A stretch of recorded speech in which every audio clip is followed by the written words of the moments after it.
दोस्तों, आज हम एक्सप्लेन करने वाले हैं कार्तिक आर्यन की हाल ही में आई रोमांटिक फिल्म तू मेरी मैं तेरा तू मेरी। अगर आपको ऐसी फिल्में पसंद हैं जिनमें प्यार, फैमिली और इमोशंस का खूबसूरत मेल हो तो वीडियो को लाइक कर दीजिए और चलिए बिना किसी देरी के कहानी शुरू करते हैं। फिल्म की शुरुआत होती है एक बहुत ही ग्रैंड शादी से, जहां हर चीज परफेक्ट तरीके से मैनेज की जा रही होती है।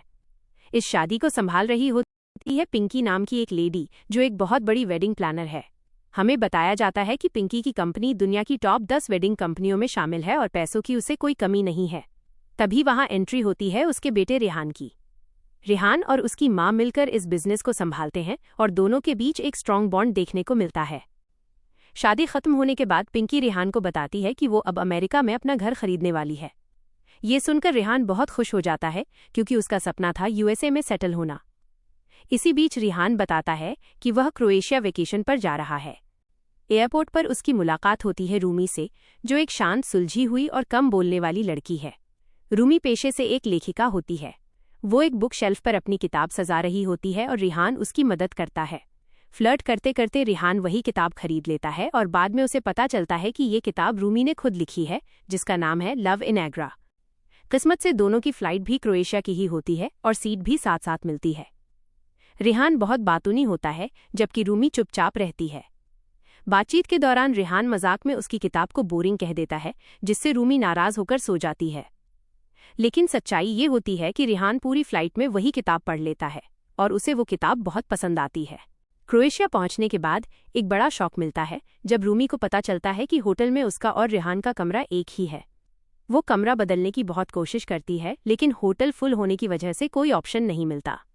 रेहान को ये सब मजेदार लगता है, जबकि रूमी बस इस सिचुएशन से बाहर निकलना चाहती है। रात के खाने में रूमी को कुछ भी पसंद नहीं आता और वो भूखी ही सोने चली जाती है। थोड़ी देर बाद रेहान उसके पास आता है और उसे थेपला देता है। वो बताता है कि उसने खास उसके लिए शेफ से बनवाया है। यहीं से रूमी को एहसास होता है कि रेहान सिर्फ मजाकिया नहीं बल्कि बहुत केयरिंग भी है, और यहीं से दोनों के बीच फीलिंग्स की शुरुआत हो जाती है। अगले दिन रूमी बहुत रो रही होती है क्योंकि उसकी किताब को सोशल मीडिया पर लोग ट्रोल कर रहे होते हैं। रेहान पहले मजाक करता है, लेकिन बाद में एक पार्टी में सबके सामने ये सच कबूल कर लेता है कि उसने रूमी की किताब पहले ही पढ़ ली थी और उसे वो पसंद आई। इसी इमोशनल मोमेंट में दोनों एक दूसरे को किस करते हैं और उनका रिश्ता आगे बढ़ता है। रूमी रेहान को बताती है कि उसे 90 वाला प्यार पसंद है, जिसमें कमिटमेंट हो, शादी हो और एक ठहराव हो। रेहान अपने अतीत के बारे में रूमी को बताता है कि उसके पापा बचपन में उन्हें छोड़कर चले गए थे। माँ ने अकेले उसे पाला और माँ के लिए उसने अपने क्रिकेट के सपने तक छोड़ दिए। ये सब सुनकर रूमी रेहान से और ज्यादा इम्प्रेस हो जाती है और यहीं रेहान पहली बार रूमी से कहता है आई लव यू। कहानी फिर शिफ्ट होती है आगरा, जहां रूमी के पापा अमर का एक्सीडेंट हो जाता है। रूमी तुरंत इंडिया लौट आती है। रेहान भी उसके साथ आने की बात करता है, लेकिन रूमी मना कर देती है क्योंकि इस वक्त उसके लिए उसके पापा सबसे बड़ी जिम्मेदारी होते हैं। इसी वजह से दोनों के बीच दूरियां आ जाती हैं और उनका ब्रेकअप हो जाता है। दोनों ही अपनी अपनी जिंदगी में बहुत दुखी रहने लगते हैं। इस बीच पिंकी समझ जाती है कि रूमी ही रेहान के लिए सही लड़की है। जिया की शादी के दौरान रेहान एक बड़ा कदम उठाता है। वो पूरी वेडिंग कंपनी खरीद लेता है, अमर को इम्प्रेस करता है और उनका भरोसा जीत लेता है। लेकिन एक पार्टी में शराब के नशे में पिंकी ज्यादा बोल जाती है, जिससे रूमी बहुत गुस्सा हो जाती है। उस वक्त रेहान अपनी मां का साथ देता है और इसी तनाव के बीच अमर की तबीयत फिर से बिगड़ जाती है और उन्हें हॉस्पिटल ले जाया जाता है।